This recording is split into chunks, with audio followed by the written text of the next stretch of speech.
He walked a crying girl home in the rain, unaware she was a millionaire, escaping an arranged marriage. The rain came down in relentless sheets, swallowing the city in a curtain of water and wind. Streetlights flickered against the storm, and puddles stretched across the sidewalks like mirrors of chaos. David Carter hunched his shoulders beneath the weight of his hooded jacket as he walked briskly home from his late shift at the public library. His bag, filled with overdue paperwork and an umbrella that had already broken halfway through the walk, thumped against his hip with each step. He had just passed the intersection of 5th and Halston when a sound cut through the storm. A scream, sharp and full of panic. He froze. It came again. High-pitched, desperate. A woman. Without a second thought, David turned down a narrow alley. The rain blurred his vision, but he could just make out a figure stumbling in the distance. A woman, young, soaked, disoriented. Her coat was torn at the sleeve, hair matted to her face, and she was running. Behind her, 2 men in dark suits surged forward, their movements stiff and purposeful. "Stop!" one of them shouted. "Get away from me!" she cried, breath ragged, feet splashing through puddles. David's instincts kicked in. He stepped into the alley's mouth, blocking her path. "Hey!" he yelled. "What's going on?" The woman slammed into him, nearly falling, her fingers gripping his coat in terror. "Please!" she gasped, eyes wide with fear. "Don't let them take me!" The suited men slowed their pace, approaching cautiously. "This doesn't concern you," one of them said coolly. "Family matter. Step aside." David's eyes flicked between the woman and the 2 men. She was trembling, lips blue from the cold, eyes full of something more than fear, desperation. He squared his shoulders. "I don't know who you think you are, but I'm not letting you drag her off into the night." "Sir," the second man warned, reaching into his coat, "you're interfering in something you don't understand." That was enough. David grabbed the woman's hand and turned. "Run!" They bolted. Rain slapped their faces as they tore through the alleyways. David's mind raced as fast as his feet. He took every turn he remembered from growing up in this neighborhood. The shortcut behind the bakery, the wooden fence behind the old record shop. The men were close behind, panting. David yanked the girl into a narrow service stairwell beside an abandoned bookstore. She stumbled, clutching his shoulder, her breath shaky. "This way," he urged. They squeezed through a broken metal door and into a darkened storeroom. It smelled of damp wood and dust. David pulled the door shut behind them just as footsteps thundered past outside. He crouched, catching his breath. She leaned against the wall, shivering. "Are you hurt?" he asked. She shook her head. I don't think so."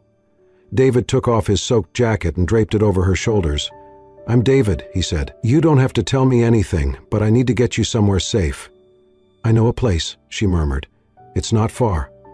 They waited until the footsteps faded, then slipped out the back. Emma led the way through a maze of alleys to a run-down laundromat with a flickering neon sign. She unlocked a side door with a small key she pulled from her boot. The warmth inside was almost startling. She guided him to a cramped storage room in the back with a cot, a desk, and a small heater humming quietly. "This is where you've been staying?" he asked. She nodded, brushing wet hair from her face. "Temporary," she whispered. He wanted to ask questions. Who were those men? Why were they chasing her? What was she running from? But he didn't. Something in her expression told him she had been answering questions her whole life. Instead, he handed her a towel from the corner shelf and knelt by the heater. "Do you have a name?" he asked gently. She hesitated, then met his gaze.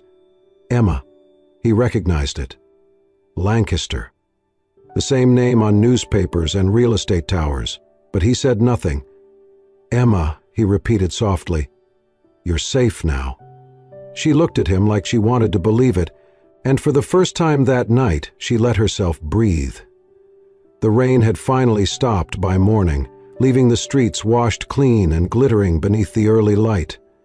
In the back room of the laundromat, the air was still damp, but the heater hummed gently as Emma stirred a pot of oatmeal on a small electric stove. David entered, rubbing the back of his neck, freshly showered from the staff locker room at the library across the street. He paused when he saw her. "You didn't have to cook," he said. Emma glanced over her shoulder and gave a small smile. You let me stay. I wanted to help." He studied her for a moment, barefoot, sleeves rolled up, face soft in the morning light. She looked like someone who belonged, and yet she looked like someone who had never belonged anywhere.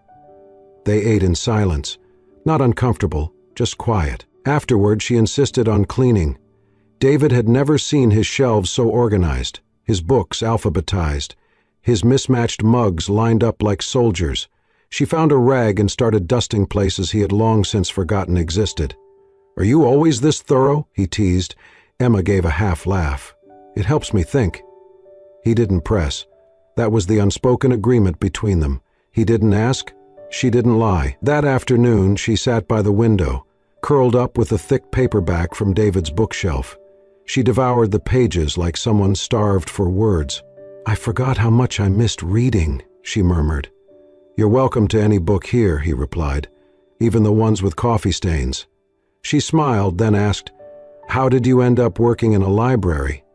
David leaned back in his chair, stretching his legs. "My mom used to bring me to the library every weekend. It was our thing, even when we couldn't afford much else." Emma looked up. He continued, "She passed away when I was 16. After that, I guess, books became the only place I could still hear her voice." Emma said nothing, just watched him with eyes that no longer looked guarded. "That's her," he added quietly, nodding toward a small photo frame on the shelf.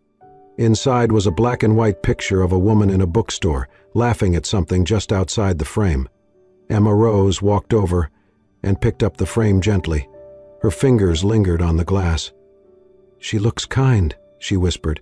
"She was," David said. "Kind, stubborn, too good for the life she had." Emma stared at the photo. Her breath caught. She blinked hard, and for the first time since David had met her, her composure cracked. Not from fear, not from pressure, but from something deeper. Her voice wavered. "No one has ever spoken about their mother like that in front of me." David frowned slightly, concerned. "Hey, are you okay?" But she was already turning away, eyes brimming with tears she couldn't stop. "I'm sorry," she whispered, pressing the back of her hand to her mouth. David crossed the room in 2 steps. He didn't touch her, only stood near. "You don't have to be sorry." "I don't cry," she said through trembling lips. "Not for me. Not like this." He waited, and then the tears came. Not violent or dramatic, just quiet, aching sobs that shook her shoulders. David handed her a tissue without a word. She took it gratefully, sitting on the edge of the couch as if she was afraid to let herself collapse. When she finally looked up, her cheeks were damp, but her eyes were clearer. "Thank you," she said softly. "For what?" "For not asking questions I can't answer." He gave her a tired but sincere smile. "Sometimes people don't need answers. They just need space." Emma looked at him, really looked at him for the first time, and in that moment she realized something she had never thought she would feel in the middle of a storm, inside a stranger's back room, wearing someone else's sweater. The next Saturday, the sky was overcast but calm, thick clouds hanging low, promising rain but holding off. David glanced at the weather app on his phone and shrugged. Could be worse. Emma stood in the doorway, tucking a loose strand of hair behind her ear. "Where are we going?" "You'll see," he said with a small grin. "It's not fancy." "I don't need fancy," she replied, then added with a hesitant smile. "Not anymore."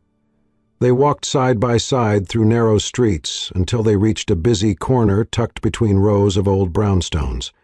Music played from a crackling speaker nearby, and the scent of sizzling onions and fried dough filled the air. Emma's eyes widened as she took in the sight before her. A small weekend flea market, lined with tents in mismatched colors, tables covered in everything from vintage books to hand-knit scarves to chipped porcelain figurines.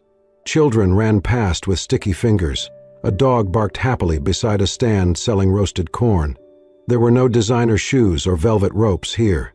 Just people, living. David bought 2 steaming cups of chai tea from a stand run by an older woman who greeted him by name. "She knows you?" Emma asked, amused. "I used to help her carry her boxes when I was a teenager," he replied, handing her a cup. "She makes the best tea in the city." Emma took a sip and blinked. "You're not wrong." They walked slowly, stopping to look at odd little treasures. Emma picked up a tiny brass elephant and turned it over in her palm.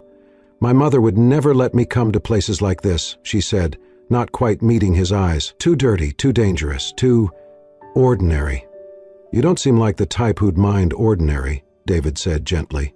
Emma shook her head. "I think I've been looking for it all my life." They shared fried dumplings from a food cart, standing shoulder to shoulder beneath a string of colorful lanterns. Emma licked sauce from her thumb, laughing when David handed her a napkin with mock seriousness. As they neared the end of the market, the first drop of rain hit Emma's cheek. She looked up. "We might want to find cover," David said, already scanning the storefronts nearby.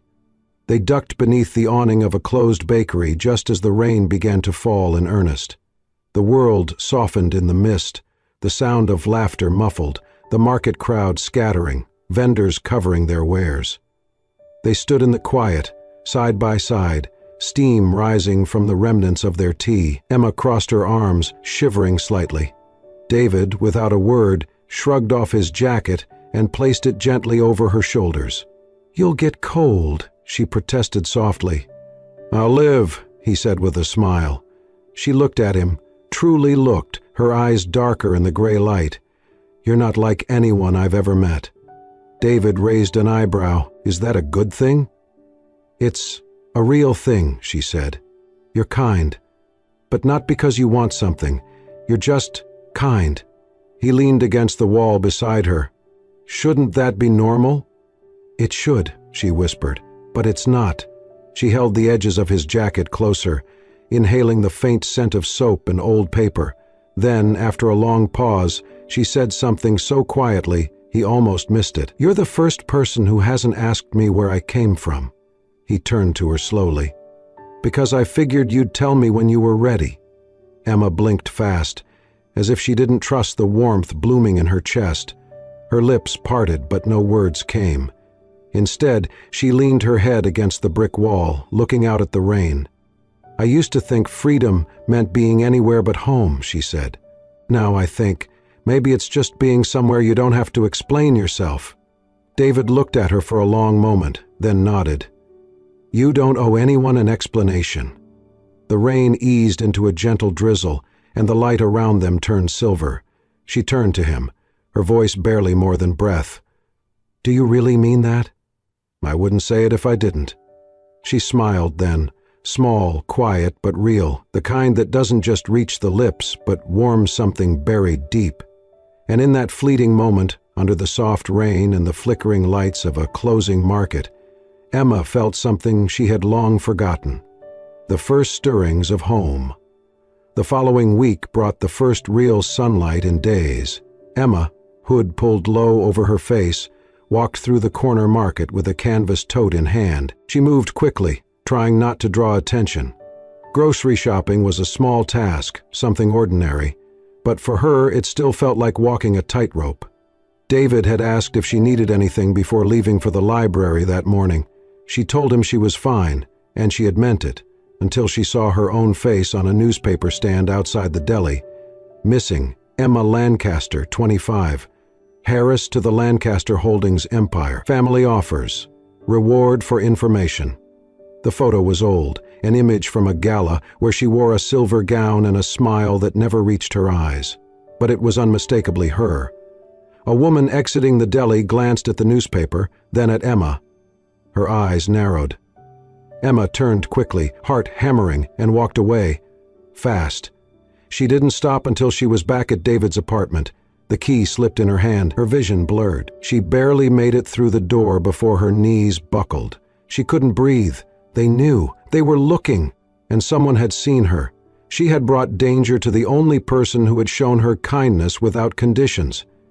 The decision came like instinct. She had to leave. By the time David returned from work, Emma had packed half of her things into a duffel. The books she had borrowed were stacked neatly on the table. A small note sat beside them, unfinished. He entered quietly, pausing when he saw her standing by the window, clutching the strap of her bag. He didn't speak at first, just watched her. Her hands trembled. "Where are you going?" he asked finally, voice calm. She froze. Her voice broke. "I have to." He stepped closer. "Why?" "I can't explain." He shook his head. "Try." She turned toward him, eyes shining with tears she had been holding back all afternoon. "Because they're looking for me. Because I don't belong here. Because you don't know who I really am." David was silent, his expression unreadable. Emma dropped her bag, took a shaky breath and whispered, "Because I'm afraid that when you find out you'll look at me differently." David's brows drew together. "Emma?" She looked away, her voice cracking. "My name is Emma Lancaster." The name hung in the air like thunder. David exhaled slowly. He had suspected, but hearing it from her lips changed everything. She waited for judgment, for anger, for him to step back, but he didn't move. "I know who the Lancasters are," he said finally. "I also know that doesn't change what you did for this place, what you've meant to me." Emma's eyes widened. "You're not angry." "I'm confused," he admitted, "but not angry." Her shoulders slumped, then tears spilled freely. "I didn't want to lie, I've never had anyone be kind to me without wanting something in return, and I didn't want that to end." David stepped forward, gently lifting her chin. "So you were afraid I'd stop seeing you the same way." She nodded, lips trembling. "And now?" "Now I'm afraid I've already ruined everything." He reached for her hand. "You haven't." Emma looked into his eyes, vulnerable, stripped of everything she once used to protect herself. "I'm scared, David. I'm scared because, for the first time, I care what someone thinks of me. I care about you." His hand squeezed hers gently. "Then don't run." And in the quiet that followed, as the last light of day bled across the windowsill, she let herself believe, just for a moment, that maybe she didn't have to. The kettle whistled softly in the background, but neither of them moved. Emma sat at the edge of the worn sofa, her fingers laced tightly together in her lap. David stood across the room, leaning against the counter, arms folded, jaw tense. "I should have told you sooner," she said, her voice barely above a whisper. David didn't answer right away. The silence between them was different now, not comfortable like before, but heavy, thick with all the things neither of them knew how to say. Emma looked up slowly, searching his face for something, understanding, forgiveness, anything but the distance she felt growing between them. "My real name is Emma Grace Lancaster," she said. "Only daughter of Charles Lancaster, CEO of Lancaster Holdings." David blinked slowly, absorbing what he already suspected but had never fully allowed himself to believe. He nodded once, but his expression didn't change. "They want me to marry a man named Andrew Whitmore," she continued. "It's a merger disguised as a wedding, contracts instead of vows. My father thinks it will secure billions." David's brows drew together, but he didn't interrupt. "I never loved him. I never even chose him," she said. "The engagement was announced without my consent, and when I objected, they made it clear I didn't have a choice." Her voice broke then, and she looked down at her hands. "So I ran." He took a step toward her, then stopped. "You don't owe me an apology," he said gently. Emma looked up, surprised. "But I need to be honest with you too," David added. "I'm not angry. I'm trying to understand." She nodded slowly. "I'm not part of your world, Emma," he said. "I shelve books. I live paycheck to paycheck. I've spent most of my life trying to feel like enough for anyone, and most days I still don't." Her throat tightened. "I'm not afraid of where you come from," David said quietly. "I'm afraid that someday you'll go back to it, and when you do, there won't be room for someone like me." Emma stood then, eyes filled with something fierce and raw. "You think I want to go back to that life?" "I don't know," he said. "But I've seen what it does to people, and I've seen what it does to love." She took a step closer. "David, I've been surrounded by people who had everything, money, power, prestige, and they were still empty. And then I met you." He didn't speak. "You gave me a couch to sleep on when I was a stranger, in the rain. You shared your books, your stories, your quiet. And you never once asked me to be anyone other than myself." Her voice broke. "You are the first person who saw me. Not the name, not the legacy, just me." David's expression softened, but he still held himself back. Emma took another step forward. "I'm not asking you to change who you are. I love who you are." His eyes widened slightly, caught off guard. "I don't know what happens next," she whispered, "but I know I don't want to face it alone. I just want to live one life, one that I choose. And if I still believe in love after everything, it's because of you." David swallowed hard, emotion catching in his throat. For a moment they just stood there. Two people from opposite worlds, suspended in the fragile space between fear and hope. Then he reached for her hand. "You said you don't want to go back," he said. "So don't." Emma's eyes shimmered. He stepped closer. "Stay here. Stay with me. Whatever this is, we'll figure it out together." She let out a breath she hadn't realized she was holding and nodded. David pulled her gently into his arms, and for the first time in days, the tension melted from her shoulders.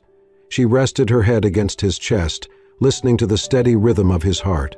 It didn't matter that the world outside was loud and complicated.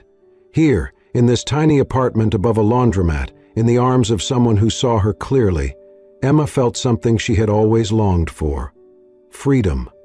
Not from people or places, but freedom to love and be loved back. The duffel bag sat by the door, half-zipped and ready. The plan was simple. Leave before sunrise, take the train north, disappear into a quieter place. A friend of David's had a cabin 2 towns over, secluded, safe. Not forever, but long enough to think, to breathe, to decide their next step. Emma stood by the window, her fingers twitching with nervous energy. She had never felt so free, or so terrified. David came in from the hallway, still in his library jacket, and gave her a reassuring smile. "Train leaves in 45 minutes. You sure about this?" She nodded. "I'm sure. I've never been more sure. But freedom has a way of slipping through your fingers the moment you begin to trust it." They didn't see the black SUV until it screeched to a halt beside the curb. Doors flung open. Men in suits poured out, familiar faces Emma had hoped she'd never see again. "Run!" David shouted, grabbing her hand. They sprinted down the alley behind the laundromat, weaving through puddles and trash bins. But the men were faster, trained. David pushed Emma ahead. "Go through the fence," he shouted. "Cut through the bakery's loading dock." Emma turned to argue, but in that second one of the men caught up. Another lunged at David, shoving him hard against the alley wall. His head cracked against the brick. He crumpled, blood mingling with the rain. "David!" Emma screamed, trying to reach him. 2 arms wrapped around her from behind, pulling her away. "No, no, let me go! David!" He lay motionless, and her voice broke into sobs. She kicked and thrashed, but it was useless. The men loaded her into the SUV, slammed the door, and sped off into the night. The mansion was too bright, too clean, too cold. They stripped her of the clothes she had worn, clothes that still smelled like David's jacket, and replaced them with silk and lace. They confiscated her phone, her laptop, even the small bracelet David had given her at the flea market, saying it looked like her, imperfect but real. For days, Emma cried. She begged to know if David was alive. No one told her anything. She sat by her bedroom window, staring out across the trimmed hedges and fountains, but all she could see was his blood on the alley bricks. Her mother visited once, placed a firm hand on her shoulder and said coldly, "You will marry Andrew. You'll smile, and this family will be done with scandal." Emma said nothing. What could she say? She was trapped in the very castle she had once been taught to call home. The date was set. The guest list finalized. The dress fitted. She stood like a ghost in front of the mirror, makeup covering the hollows under her eyes. Her hair curled, pinned into the perfect updo. But nothing could hide the emptiness in her expression. Inside she was screaming. Outside she smiled for the cameras. And when the priest asked if she took Andrew Whitmore to be her lawfully wedded husband, her mouth opened, and a single breath caught in her chest. Her eyes darted to the crowd. David was nowhere to be seen, so she whispered the only word she could, "Yes." The ballroom shimmered with gold. Crystal chandeliers glowed overhead. Dozens of cameras flashed as Emma Lancaster stood at the altar, dressed in ivory silk and silence. Her hands trembled inside lace gloves. Her eyes, though painted perfectly, were dull. She stared straight ahead at the officiant, not the man beside her. Andrew Whitmore, polished and proud, stood tall in his tailored tuxedo, his smile stiff and rehearsed. The room buzzed with quiet anticipation. Business tycoons, politicians, and celebrities seated in velvet rows, murmuring beneath breath. The union of two empires, the marriage of wealth and power. But Emma heard none of it. Only the echo of her heartbeat and the ghost of a voice in her mind. "Run," he had said. She had not seen David since the alley. She didn't even know if he was alive. She only knew she had dreamed of his eyes every night since. The officiant cleared his throat. "We gather today to witness the joining of two souls." Emma barely breathed. He continued reading, voice echoing off marble walls. Then, just as he raised the final line, "If anyone here has reason this union should not proceed, speak now or—" The back doors slammed open. A collective gasp rippled through the room as a figure stepped inside, soaked from the rain, clothes wrinkled, a thin bandage above one brow, a split lip, and eyes locked only on her. David. Emma's breath caught. Her hands flew to her mouth. He walked with a slight limp, but his steps were steady, purposeful. And he never looked away from her, not for a second. Andrew stepped forward, fuming. "Who the hell let him in?" Guards moved. Too late. Emma was already running. She tore down the aisle, veil flying behind her, eyes filled with tears that finally fell freely. She reached David and flung her arms around him, sobbing against his chest. He caught her, held her as if she might vanish again. "You're alive," she whispered, voice shaking. "You're really here." "I told you," he said, holding her tighter. "I'd find you." Cameras snapped. Journalists shouted. The crowd erupted. Someone called for security, but neither of them moved. They turned together to face the room, hands still clasped. A reporter pushed forward, microphone raised. "Mr. Carter, what are you doing here? This is a private event." David's voice was hoarse but clear. "I'm here because the woman I love is being forced into something she never chose." More flashes. Murmurs turned into noise. "She's not running from a marriage," David said. "She's running toward freedom." Another voice barked from the front row, Charles Lancaster himself. "You have no idea what you're talking about. Step away from my daughter before this becomes a legal matter." Emma stepped forward, her voice steady. "I'm not your business deal. I'm not your investment. I'm your daughter." Her father paled. Her mother looked away. David squeezed her hand gently. Then, in front of hundreds, he turned to Emma and said the words no one expected. "She doesn't belong in my world. I know that. I shelve books. I live in a studio above a laundromat. And she comes from palaces, from power, from everything I'll never touch." He looked at the cameras, then back at her. "But none of that matters, because she's not part of my world. She is my world." The room went silent. Emma's throat closed, but she forced herself to speak. "If I have to choose between diamonds and dinner tables, between legacy and love," she turned to David, "I choose the man who held my hand in the rain when I had nothing." Her mother's hand trembled on the pew. Her father rose, booming, "If you walk out that door with him, you are no longer a Lancaster." Emma turned, heart thudding. "I don't need to be a Lancaster," she said. "I just need to be me." She grabbed David's hand. Together they turned, and without a backward glance they walked, ran down the aisle, pushing through the grand doors into the storm outside. The rain welcomed them like an old friend, and this time they didn't run to escape. They ran to live. The heavy wooden doors slammed shut behind them as Emma and David burst into the storm. Rain poured in sheets, soaking them within seconds, but neither of them slowed. Emma kicked off her heels mid-step, grabbed the hem of her gown, and ran barefoot down the marble steps. David laughed, a sound deep and full, and she laughed too, breathless and wild, her hand gripping his like a lifeline.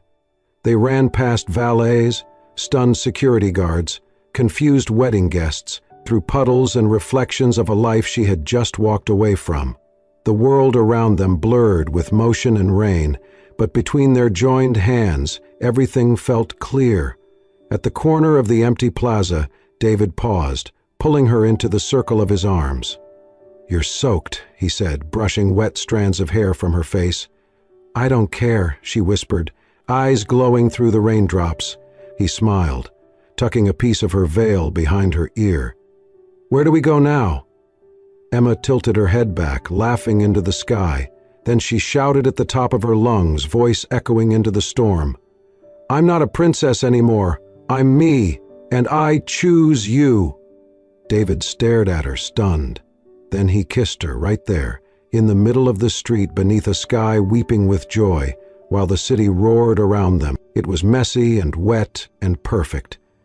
A kiss not of fairy tales, but of two real people who had fought for their right to love. 2 years later, the town of Belridge, nestled among rolling hills and flower-lined fences, had quietly welcomed a new couple and their little boy into its gentle rhythm. The bell above the door of Theo's corner bookshop jingled as Emma wiped down the front window, humming along to the jazz record playing from the back room. Sunlight poured in, catching dust motes in the air, and from the children's corner came a familiar voice. David sat cross-legged on a rug, reading aloud from a picture book, his hair slightly grayer at the temples, his voice full of warmth. "And then the bear said, 'No matter where we go, home is where the heart is,'" he read, glancing up at the little boy in his lap. Theo, barely 2 and already with his mother's eyes and his father's curiosity, clapped his chubby hands and pointed at the pictures. "Bear, go home!" "That's right," David said, kissing the top of his head. Emma leaned against the doorframe, her heart so full it hurt. There were no security gates here, no press conferences, just books, laughter, and the smell of cinnamon rolls from the bakery next door. Their life was simple, but every corner of it was theirs. A knock came at the door. Emma turned, surprised to see a familiar black town car parked outside. From it stepped 2 figures, her parents. Charles Lancaster stood a few feet behind his wife, his expression unreadable. Her mother, elegantly dressed as always, held a small bouquet of daisies. Emma froze, heart racing. David looked up, eyes meeting hers across the shop. He stood slowly, Theo still in his arms. Her mother approached first, tentative. We thought we'd stop by, if that's all right." Emma swallowed hard, nodding. "Of course." Her mother handed her the flowers without a word, then leaned down to look at Theo. "And this must be the famous Theo." Theo, ever friendly, reached out a hand. "Hi." A laugh bubbled up in Emma's chest, soft, unsure. Then her father stepped forward. He looked older somehow, not defeated but quieter. He stared at Theo for a long moment before slowly kneeling down and reaching out his arms. "May I?" he asked. Emma hesitated, then nodded. David gently passed Theo over. Charles Lancaster, the man who once valued image over everything, held his grandson like he was the most fragile, most priceless thing in the world. For a long time he said nothing. Then, softly, his voice breaking in a way Emma had never heard before, he murmured, "He looks like you." Emma's eyes filled with tears, not because she needed their approval, but because sometimes love has a way of finding its way home, even when it starts with a storm. And in that little bookstore, where every page whispered of possibility, Emma finally understood. She hadn't just found freedom that night in the rain, she had found everything. Thank you for staying with us until the very last moment of this heartfelt journey. If you've ever felt out of place in a world that demands perfection, if you've ever longed for a love that asks for nothing but your true self, then the story of Emma and David is a gentle reminder. Real love is not defined by status, legacy, or wealth. It's found where your heart is seen, heard, and held. They crossed boundaries, defied expectations, and chose each other, not for what they had, but for who they were. In the rain, through the fear, and into freedom, they found not just love, but home. If this story touched your heart, don't forget to subscribe to Soul-Stirring Stories for more emotional, soul-healing tales like this one. We'll see you in the next story, where love doesn't need to be perfect to be true, and where every moment has the power to change everything.